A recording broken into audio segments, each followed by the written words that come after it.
Aujourd'hui, je voulais vous parler d'une grande comédienne reconnue et récompensée dans le monde entier. Une actrice qui nous a quittés en 2017, Jeanne Moreau. Elle est née en 1928 et a incarné la nouvelle vague, puis a su s'adapter à une autre génération de réalisateurs.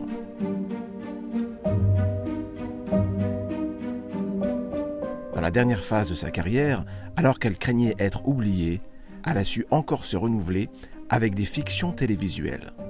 Je rencontre la grande réalisatrice José Dayan qui va nous parler d'elle. Très bien, José, merci beaucoup de nous recevoir. Votre grand-mère était propriétaire de cinéma, d'un cinéma. Vous étiez seul dans la salle, c'était pas censé être ouvert à ce moment-là. Non, c'était fermé et c'était ma grand-mère qui organisait en effet des projections pour moi. J'étais toute petite et j'étais seule dans une grande salle, oui. Et c'était magique, quoi. Ouais. Oui. Première projection privée, quoi, à 5 ans, 6 ans, 7 ans. C'était bien. J'ai vu Gilda, j'ai vu Quand passait Cigogne, j'ai vu Le Grand Caruso.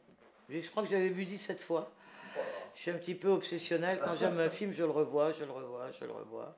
C'était déjà comme ça quand j'étais petite, voilà.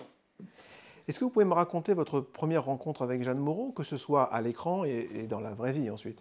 À l'écran, c'est-à-dire moi en tant que spectatrice, c'est quand j'étais à l'IDEC, c'est-à-dire dans les années 62, quoi. Et où elle est arrivée avec cette modernité qui n'appartenait qu'à elle. Elle avait, moi je la trouvais très belle, mais elle n'avait pas une beauté classique et elle avait une espèce de charme, de mystère, de rapport à la caméra très moderne. Et en plus, une grande actrice. Et j'étais frappée parce que c'était évidemment, elle était différente des actrices, même 4, 5, 6 ans avant elle, si vous voulez. Par exemple, Ascenseur pour l'échafaud, elle était incroyable. Sa démarche, sa déambulation, etc. Après, moi, j'ai suivi ces films et c'est vraiment une actrice magique. Parce que, par exemple, dans La Baie des Anges, elle est incroyable. Si j'avais l'argent, je ne le gaspillerais pas. Non. Ce que j'aime justement dans le jeu, c'est cette existence idiote faite de luxe et de pauvreté. Il y a aussi le mystère des chiffres, le hasard. Je me suis souvent demandé, par exemple, si Dieu régnait sur les chiffres. Mais tu n'es peut-être pas croyant. Non. Alors tu t'es jamais posé cette question? Non, jamais. Quand je suis entrée pour la première fois dans un casino, j'ai eu l'impression d'entrer dans une église. J'ai ressenti la même émotion. Mais ne ris pas. Essaie de me comprendre. Je ne ris pas. J'essaie de t'expliquer pourquoi le jeu est devenu ma religion et tu ricanes. Le gain, l'argent, ne signifie rien pour moi. Ni cette robe, ni cette chambre. Rien. Mais ça me dépasse probablement. Elle a vraiment le regard d'une femme happée par le jeu, alors que Jeanne, j'ai su après, quand on s'est connus, détestait le jeu. Bon. Et pourtant, quand on la voyait dans ce film, on avait l'impression qu'elle était vraiment accro. Comment je l'ai connue? Je l'ai connue, j'habitais dans le 7e arrondissement, et elle aussi d'ailleurs. Et un soir, je suis allée rue Saint-Dominique, j'ai entendu sa voix, et je me suis dit, mais c'est Jeanne Moreau, mais je n'ai pas osé aller lui parler, parce qu'elle était très, en tout cas pour moi, très intimidante, voilà. Quand j'ai fait Monte Cristo avec Gérard, on nous a demandé après de faire Les Misérables, de faire Balzac, etc. Et j'ai demandé à Gérard d'appeler Jeanne pour moi, parce que je voulais qu'elle tourne dans Balzac, qu'elle fasse la mère de Balzac. Il l'a appelée. Et puis un jour, il m'a rappelé, il m'a dit, écoute, voilà, tu peux l'appeler à 19h à tel numéro. Voilà, je l'ai appelé. Et après, c'était une espèce de jeu très amusant, parce que chaque fois qu'elle me donnait un rendez-vous, elle l'annulait. Et à un moment donné, sa secrétaire m'appelle et me dit, écoutez, moi je serai vous, je trouve que c'est très vexant qu'elle annule tous vos rendez-vous, donc j'en demanderai pas. Et je dis à sa secrétaire, vous n'êtes pas moi, et moi je vais la voir, donc je veux la voir. Et je l'ai vue. Elle était très, très charmante, très, très drôle, très mystérieuse. Elle me dit, ben, donnez-moi votre scénario, donc je lui donne mon scénario, puis je lui dis, mais finalement, je voulais que vous jouiez la mère de Balzac, mais je pense que ce serait bien que vous fassiez Madame de Berny, sa maîtresse, qui était évidemment plus vieille que lui. Et elle me dit, écoutez, je vais lire le scénario. Elle me dit, je vous rappellerai demain. Et c'est vrai, elle m'a rappelé le lendemain matin, elle était très ponctuelle. Elle m'a dit, je ne veux pas le faire. D'abord, parce que je ne veux pas faire Madame de Berny, je veux bien faire la mère de Balzac, mais je trouve que le personnage n'est pas assez exploité. Elle dit, je dis pas ça pour moi, pour donner de l'importance à mon personnage, mais pour donner une raison d'être à mon personnage. Je lui ai dit, mais voyons-nous et parlons-en. Et elle m'a dit, voilà, je pense que pour la crédibilité du personnage, pour son existence propre, il faudrait insister sur tel et tel point. Et je lui ai dit, écoutez, dites-moi que vous le ferez, je vous promets que nous, on va faire les modifs. Elle m'a dit, d'accord. Et je suis allé voir Didier Decoing, et je lui ai dit, voilà, il faut modifier le personnage de la mère, parce qu'autrement, Jeanne Moreau ne le fera pas. Il m'a dit, mais écoute, je trouve que le scénario est très bien. Je dis, peut-être, mais moi, je veux tourner avec Jeanne Moreau, donc tu vas le modifier. Et il l'a modifié, voilà. Mais je n'invente rien, moi. Enfin, qu'est-ce que j'y peux, moi, si les hommes sont cupides, vaniteux, pervers? C'est pas moi qui les ai faits. C'est Dieu. Tu blasphèmes. Elle était un peu directive, vous disiez qu'elle a mentionné des points dans le scénario. Les actrices intelligentes ou les acteurs intelligents, quand ils lisent un scénario, voient très bien les failles, beaucoup mieux que n'importe quel scénariste ou même que n'importe quel metteur en scène. Ils sont au cœur du personnage et ils comprennent très bien, il faut qu'ils puissent construire leur personnage. Alors bien sûr qu'elles le construisent avec leur talent, avec leur background, avec tout ça, mais enfin il y a quand même des bases comme un pilotis pour une maison. Et Jeanne, elle avait ce regard absolument aigu sur un scénario. Non, non, elle n'était pas du tout directive, elle était très docile, comme sont les grands acteurs, mais elle savait ce qu'elle voulait, et elle avait raison. Certains spectateurs, parce que peut-être ils confondent ce qu'elle était avec les rôles qu'elle jouait, pensent qu'elle était une femme un peu distante, un peu froide. Non, non, non, elle n'était pas froide. Elle était demi-anglaise, donc sa mère était anglaise, donc elle était assez réservée, elle était assez pudique, si vous voulez. Voilà. Elle n'exprimait pas ses sentiments de façon méditerranéenne, on va dire. Elle avait cette phrase très belle, elle disait il faut que le cœur soit chaud et que les paroles soient froides.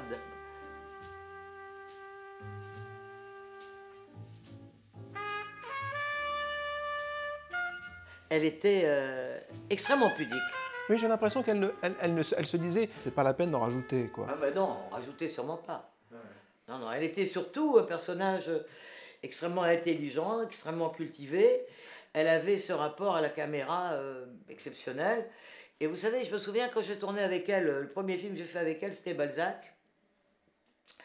Et on tournait dans un espèce de petit château à côté de Tours. Et elle est venue nous voir sur le décor la veille de son premier jour de tournage. Et elle est rentrée au bout de ce petit château.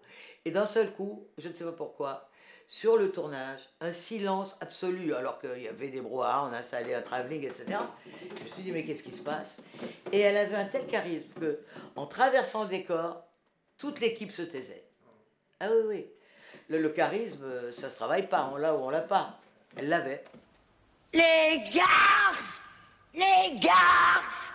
Après tout ce que j'ai fait pour elles, se faire pincer comme des ribaudes, qu'on les enferme, qu'on les empale, qu'on les pende, c'est tout ce qu'elles méritent.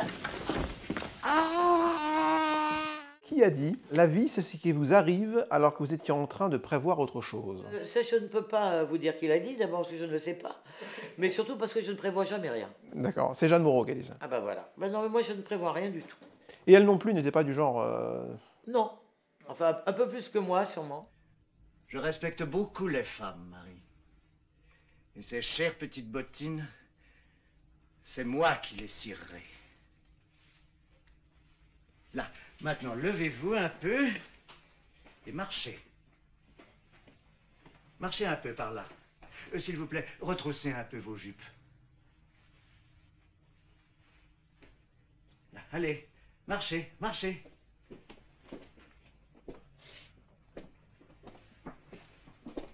Allez, allez, marchez. Allez, allez.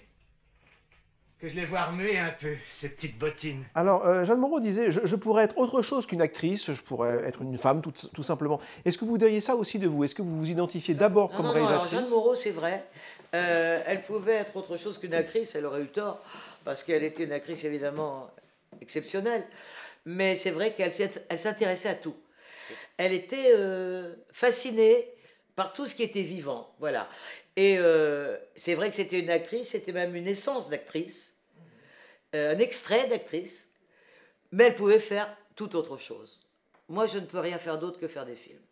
Rien d'autre ne m'intéresse. Voilà. Donc je suis à l'opposé de Jeanne Moreau. J'aurais été Clodo. Je serais resté Clodo, parce que j'aurais rien voulu faire d'autre que faire des films. Alors, Jeanne Moreau se disait exhibitionniste durant les 10 premières années de sa carrière, mais est-ce que vous diriez qu'elle l'était toujours? Non, pas du tout. Non. Elle était très pudique. Alors, je sais que vous aimez beaucoup Orson Welles. Ah oui, j'adore. Alors est-ce que vous pouvez me dire pourquoi et sur le plan l'homme, Orson Welles? L'homme, je l'ai rencontré une fois, donc je ne peux pas dire que je le connaisse. J'aime Orson Welles pour son talent, pour sa truculence, pour son désespoir, pour ce qu'il a apporté au cinéma. C'est-à-dire que quand il a fait, par exemple, Citizen Kane, c'était son premier film, je crois. C'est exceptionnel. C'est un très, très grand metteur en scène. Et il a un univers, il est shakespearien. Et d'ailleurs, puisqu'on parle de Welles, on va parler de Jeanne, parce que Welles était fou de Jeanne Moreau. Ils avaient une relation très forte, tous les deux. Et c'est un génie. Et c'est un génie désespéré. C'est-à-dire qu'il a fallu toute sa vie qu'il se batte pour arriver à finir ses films, à financer ses films, à faire ses films, etc. etc. Sa vie a été un chemin de croix. Moi, j'aime les génies, il est disproportionné. Je ne sais pas qu'est-ce que tu penses, mais je déteste le mot professionnel. Moi non plus, j'aime pas.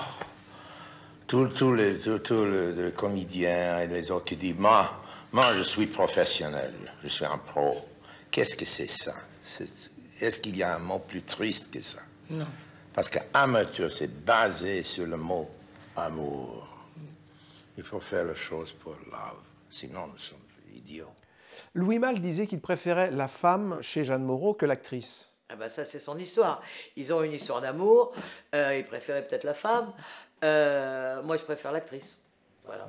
Elle décrivait votre relation de complicité. Est-ce que c'est vrai. Oui. C'est vrai, oui, bien sûr. On était très, très complices. Et quand Jeanne est morte, j'ai été invitée à une émission 2-3 ans après, à France Culture. Et on m'a fait passer un extrait d'une interview que Jeanne avait donnée, que je n'avais jamais entendue, et où elle a dit des choses qu'elle ne m'a jamais dites. C'est-à-dire, elle a dit José Dayan est arrivé dans ma vie au moment où j'étais au fond du trou, et elle m'a sauvée. Et si elle n'avait pas été là, je ne sais pas ce que je serais devenue. Elle l'a exprimé, alors qu'elle était très pudique, elle ne me l'a jamais dit. Elle ne disait pas les choses tout à fait les yeux dans les yeux. Et puis, quand, par exemple, je me souviens, elle avait des moments étranges, particulier, enfin bon, c'est une actrice complexe. Je disais, mais Jeanne, là, qu'est-ce qui vous est arrivé? Elle me disait, mais n'en parlons plus, voilà, n'en parlons plus, et l'affaire était close. C'est-à-dire, c'est elle qui donnait, si vous voulez, le là. Voilà, on en parle, on n'en parle plus. Et vous vous disiez vous? Oui, toujours. Ça veut rien dire. J'étais très proche d'elle, mais je n'aurais jamais pu la tutoyer. Vous dites que Jeanne Moreau donc, était une grande actrice, bien sûr. D'ailleurs, vous en parlez souvent au présent. Et vous savez, quand vous rencontrez quelqu'un comme Jeanne, quand pendant 15 ans, vous tournez avec elle, que vous parlez 3-4 fois par semaine, que vous dînez 2 fois par semaine avec elle, eh bien, c'est quelqu'un qui ne vous quitte pas. Elle est là, elle est en vous. Elle est fondatrice, d'une certaine manière. Depuis ma rencontre avec Jeanne, j'ai modifié des choses dans ma façon de filmer, dans ma façon d'aborder les musiques de films, etc.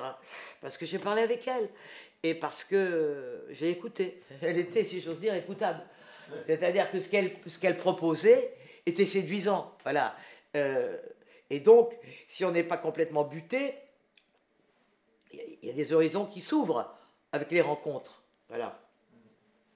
C'était le cas avec Jeanne. Vous dites que vous aimiez la beauté de sa voix et qu'elle ne tombait jamais dans le sentimentalisme. Ah non, non, jamais. Moi, quand j'aime les gens, je les aime. Quand je les admire, je les admire. J'aime beaucoup admirer. Est-ce qu'il vous est arrivé de ne pas être compris de Jeanne Moreau, je veux dire sur le tournage, hein, pour parvenir à ce non, on avait beaucoup d'intimité. On se comprenait très bien. Et puis vous savez, un metteur en scène et un acteur, si le metteur en scène est sensible aux acteurs, évidemment, parce que s'il considère que les acteurs font partie des meubles comme un accessoire ou comme un technicien, autre chose, c'est pas pareil. Un acteur, c'est une relation particulière. On n'a pas du tout la même relation avec Jeanne Moreau ou avec Isabelle Adjani ou avec Catherine Deneuve ou avec Fanny Ardant. Ce sont des êtres à part entière, différents. Et donc, il faut absolument se mettre au diapason de leur sensibilité et forcément de la mienne pour que ça puisse matcher. Jeanne Moreau et moi, on était extrêmement complices et on se parlait et on avançait vraiment la main dans la main, oui. Elle n'avait pas un besoin d'intellectualiser les choses. Ah non, surtout pas, mais surtout pas. Elle détestait la psychologie. Mais tous les grands acteurs détestent la psychologie, voilà. Et alors, est-ce que vous diriez que c'est la passion respective de vos métiers qui vous a soudés toutes les... Peut-être, moi, en tout cas, moi, en ce qui me concerne, l'admiration que j'avais pour elle, et que j'ai toujours pour elle, ce qu'elle m'a apporté artistiquement, le plaisir de parler avec elle d'un scénario, le plaisir de la voir se préparer, cette espèce de conscience extrême qu'elle avait de son métier, de son art, cette disponibilité incroyable pour son art, jusqu'à la fin de sa vie, quoi. Et son intelligence, sa façon d'apprendre les textes, sa façon de chanter, et sa façon de... Son ironie, elle avait beaucoup d'ironie, son humour, elle était anglaise. Vous n'allez pas me convaincre que vous n'avez pas de désir. Moi?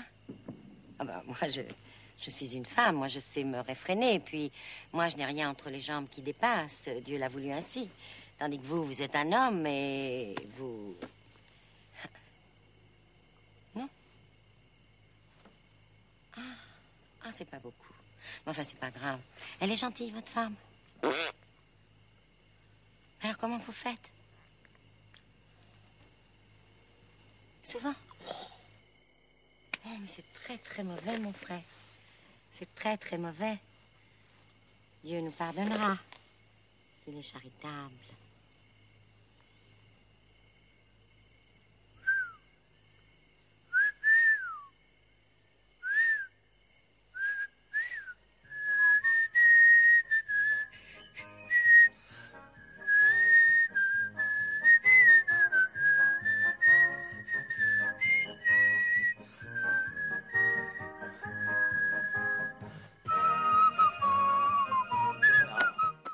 Alors, elle était sûrement, quelquefois, assez dirigiste. Moi, je me souviens, par exemple, Festival d'Angers, où elle était très souvent. Il y avait Claude-Éric Poiroux qui, chaque fois, pour son anniversaire, en février, elle était Verseau, organisait un grand repas. Quand elle était à table, elle n'avait pas envie que ça dure des heures, elle n'aimait pas se coucher tard, etc. etc. Donc, les gens arrivaient au fur et à mesure, buvaient des verres, discutaient, etc. Bon, alors, elle demande la carte. Et alors, elle passe commande, elle dit, je dis n'importe quoi, des huîtres et puis une seule meunière. Puis les autres arrivent, mon anniversaire Jeanne, etc. Ils commencent à prendre la carte. Elle dit, non, non, non, non, huîtres et seule meunière pour tout le monde, on ne va pas attendre. Et Nanni Moretti et tout le monde, eh ben, ils ont avalé, même s'ils n'avaient pas envie. Parce que ça, c'était évident qu'on n'avait pas le choix de choisir autre chose. Voilà, ça, c'était drôle. Est-ce que vous vous fréquentiez en dehors des plateaux? J'imagine que oui, bien sûr. Bien sûr. C'est aussi pour vivre des choses ensemble. Non, mais ça, c'était une amie. Ouais. C'est pas pour vivre des choses, c'était une amie. Jeanne, on se parlait tous les jours, 2-3 fois par jour. On dînait 2-3 fois par semaine ensemble pendant 15 ans, oui. C'est une vraie relation. C'est une belle amitié, ouais. Est-ce que vous pensez, comme Jean-Jacques Hano, que le déraisonnable est raisonnable? Ah ben bien sûr, il n'y a que le déraisonnable qui sont raisonnables. Ah oui, parce que raisonnable, c'est ennuyeux. Oui, ça c'est sûr. Vous ne vous lanceriez jamais dans les grandes aventures si vous vouliez faire les choses à l'économie? Non, mais moi j'aime que les grandes aventures. Oui. Est-ce que vous pensez qu'on apprend plus de ses échecs que de ses succès? Sûrement. C'est-à-dire que il ne faut pas que le doute vous hypnotise. Il faut qu'il existe. C'était l'été, celui de notre histoire. L'histoire entre le très jeune Jan Andrea Steiner et cette femme qui faisait des livres. Et qui, elle, était vieille et seule, comme lui, dans cet été. J'en ai connu des mecs, vous savez, qui récitaient du Duras appris par cœur. Croyez-moi, ils sont pas restés longtemps. Je vous ai entendu dire que ça vous était parfaitement égal que lorsque quelqu'un vous fait une crasse, une trahison, vous parvenez, j'admire ça parce que vous parvenez à l'oublier. Ah mais bien sûr, des gens qui m'ont fait des saloperies, ben voilà, ils n'existent plus pour moi.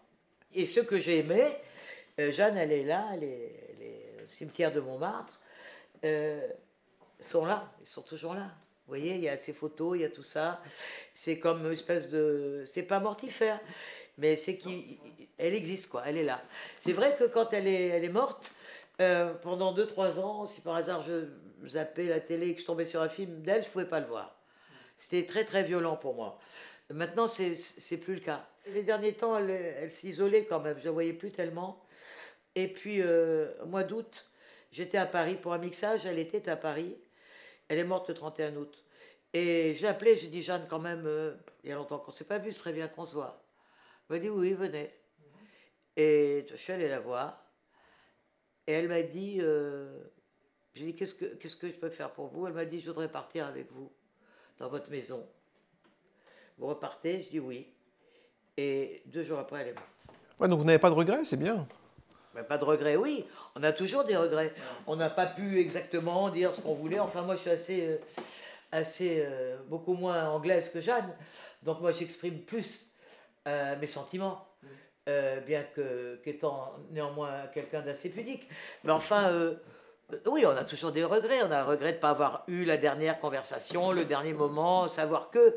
Bon, mais bon, c'est la vie. J'ai encore quelques questions. Elle disait qu'elle avait volontiers l'intelligence du cœur. Je pense que c'est quelque chose que vous partagiez avec elle.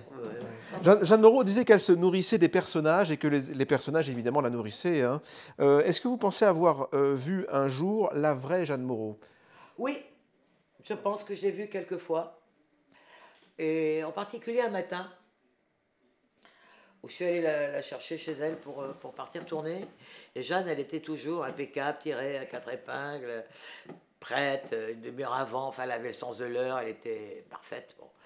Et je suis arrivée, et je ne sais pas ce qui s'était passé. Elle s'était réveillée peut-être en retard, etc. Elle finissait de s'habiller. Elle était une femme extrêmement propre, coquette. Elle avait 12 parfums fabriqués exprès pour elle. Enfin, bon, bref, elle sentait la poudre de riz, etc. Et là, pour la première fois de sa vie, elle transpirait. Elle sentait la transpiration. C'était comme un petit animal. Et ça m'a... Oui, je me suis dit, mais c'est la seule fois où je l'ai vue comme ça. Mais elle était un peu déstabilisée, je pense, par rapport au fait qu'elle n'était pas prête à l'heure précise où elle avait décidé d'être prête. Elle vous invitait à dîner, voilà, vous étiez en train de dîner. Et puis d'un seul coup, elle en avait marre. Donc vous, évidemment, vous leviez, vous la suivez. Elle ouvrait la porte, elle vous disait merci d'être venue, elle refermait la porte. Voilà. Fin de l'audience. Et vous n'êtes pas devenue une intellectuelle? Non, non, je suis intelligente toujours, mais pas intellectuelle. Justement, votre vie s'y mêle le métier et la vie privée. Tout ça ne fait qu'un pour vous, Jeanne Moreau, ou pas? Parce que finalement, les hommes que vous avez rencontrés sont souvent liés... J'ai pas de métier, c'est ma vie. C'est votre vie. C'est tout. Tout ça ne fait qu'un. Pour résumer, c'est difficile, on ne peut pas résumer une actrice comme Jeanne Moreau, mais qu'elle fonctionnait à l'instinct, vraiment. Je pense qu'elle était très complexe. À la fois, elle analysait tout, et elle avait beaucoup d'instinct, comme tous les grands acteurs. C'est un fauve. Les grands acteurs sont des fauves. Mais je pense qu'elle analysait tout. Mais je pense qu'elle était double. C'est-à-dire qu'elle était à la fois très instinctive et très analytique. Très intelligente, très cultivée, très travailleuse. Oui. Est-ce que vous avez un commentaire sur cette phrase de Jeanne Moreau? Ce qui est important, c'est cette lumière intérieure qui est en nous tous. Mais bien sûr. C'est ça, en fait. Mais évidemment, évidemment. Et elle avait cette lumière intérieure, et elle disait, parce qu'elle était très forte, hein, et elle était très, très déterminée, et elle disait, je mourrai le jour où j'aurai décidé de mourir. Et je pense que c'est vrai, parce qu'elle n'était pas malade. Elle s'ennuyait, elle considérait que c'était fini, qu'elle faisait plus ce qu'elle avait envie de faire, et je pense qu'elle a décidé, cut. Voilà, cut. Elle décidait de tout. Elle était mystique. Elle devait l'être, oui, aussi, oui. Mais elle n'en parlait pas. Oh, elle pouvait en parler de temps en temps, oui. Oui, elle devait l'être aussi. Oui. Son mot préféré, enfin l'un de ses mots préférés, c'était découverte. J'ai envie de vous demander quel était le vôtre. Enchantement. Ben, elle aimait beaucoup aussi, un truc que moi, je n'ai pas comme qualité. Elle aimait beaucoup transmettre. C'est-à-dire, elle aimait faire des masterclass. Elle aimait aller voir, par exemple, quand Camille est arrivée comme chanteuse, elle était intéressée par Camille, par les bébés brunes, elle était intéressée par les films de Céline Sciamma, tout ce qui était moderne, tout ce qui surgissait, ça la fascinait, et elle aimait transmettre. Alors moi, tout ce qui est moderne, ça peut me fasciner, mais je n'aime pas transmettre. Je pense que je n'ai pas grand-chose à transmettre. Je pense qu'on est soi et voilà. Qu'est-ce qui reste de l'enfant que vous avez été? Tout, pratiquement tout. Évidemment, un peu moins d'insouciance, hélas, mais tout.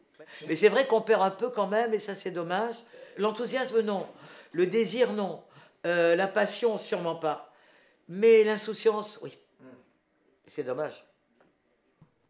Est-ce qu'il y a un rôle que vous auriez aimé lui donner, que vous n'avez jamais pu... À qui? À Jeanne Moreau.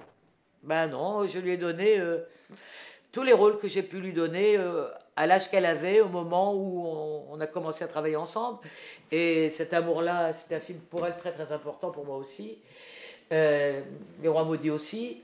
Là, ici, Les Parents Terribles, avec Nicole Garcia. Non. J'ai fait avec Jeanne ce qu'elle avait envie que je fasse et ce que je vais faire avec elle. Oui. Elle avait des yeux d'opale qui me fascinaient, qui me fascinaient. Il y avait le bas de son visage pâle, de femme fatale qui me fut fatale, de femme fatale qui me fut fatale. On s'est connus, on s'est reconnus, on s'est perdu de vue, on s'est perdu de vue, on s'est retrouvés, on s'est réchauffés, puis on s'est séparés. Je l'ai admirée, je l'ai aimée, elle m'a apporté beaucoup. Pour moi, c'est tellement plus important de fréquenter Jeanne Moreau que de fréquenter un spationaute ou un président de la République ou un roi, enfin ou un monarque. Je m'en fous complètement. Moi, mon étalon or, c'est l'admiration que je peux vouer à un acteur ou une actrice, parce que, encore une fois, un grand acteur, une grande actrice, pour moi, après les 150 films que j'ai dû faire, et j'ai eu la chance de travailler avec des vraiment grands acteurs, ça reste toujours un mystère insondable. Alors, voilà, c'est ça qui me plaît. Le jour où j'arriverai à comprendre ce qui se passe, peut-être que je m'intéresserai aux pâquerettes, j'en sais rien. Ça m'étonnerait. Quand on s'est connu, quand on s'est reconnu, pourquoi se perdre de vue, se reperdre de vue? Quand on s'est retrouvé, quand on s'est réchauffé, pourquoi se séparer?